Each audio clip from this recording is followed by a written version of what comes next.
Good afternoon, or good morning, or good evening, whichever time it is, wherever you are that's watching this. It is December 29th, 2022, and it is 4:54 in the morning. Okay. This is part 3 of chapter 5, Bound to Lose, Destined to Win, Bishop Earthquake Kelly. This is part 3.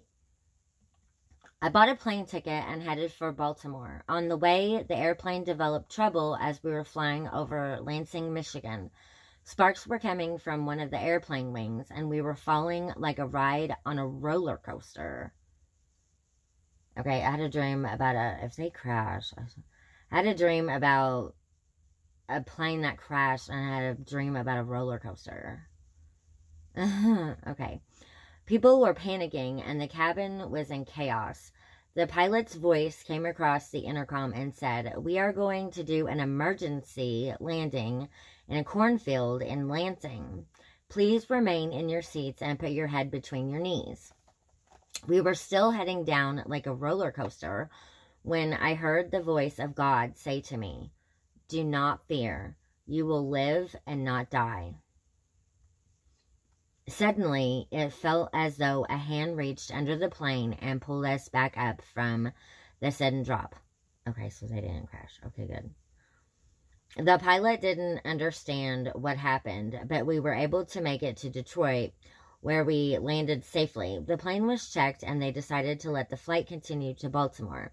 Only 2 passengers got back on the plane, me and one other person.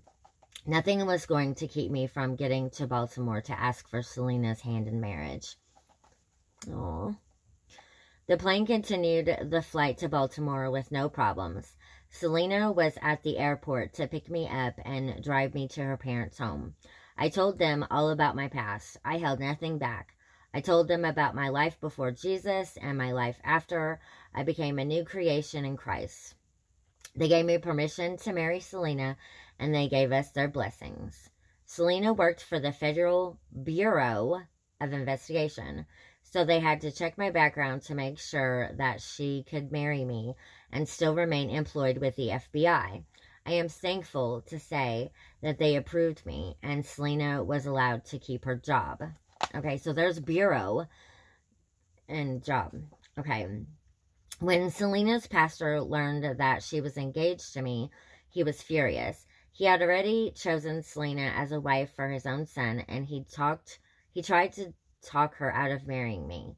He told her, "This guy is a thug, and I forbid you to marry him. I want you to marry my son."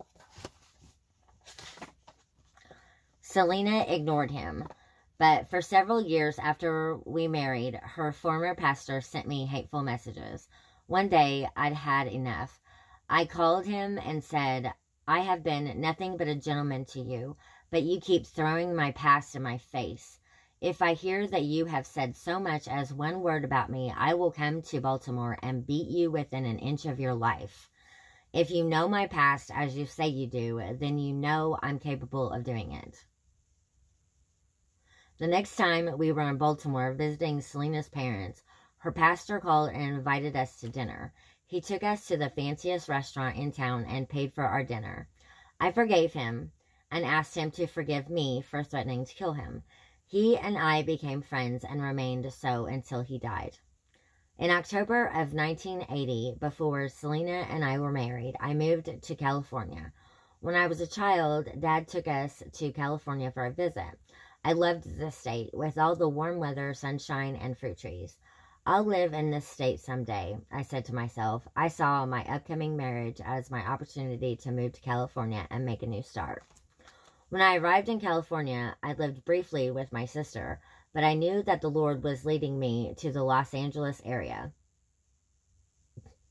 I left my sister's home and moved to Los Angeles, where I lived with a friend of mine, Pastor Shemate, and his wife. After living with them for a short time, they offered to let me move into a house they owned in the Watts area of South Central Los Angeles. If you recall the Watts riots of 1965 or the Rodney King riots of 1992, you will know that Watts is one of the roughest areas of Los Angeles. But having been raised in a rough area of Connecticut, I figured I could handle it. I drove to look at the house on Zamora Avenue. What does that sound familiar? Zamora Avenue, situated right in the heart of Watts, and found gang members gambling on the front porch. Okay, that's all for this video. Thank you for watching.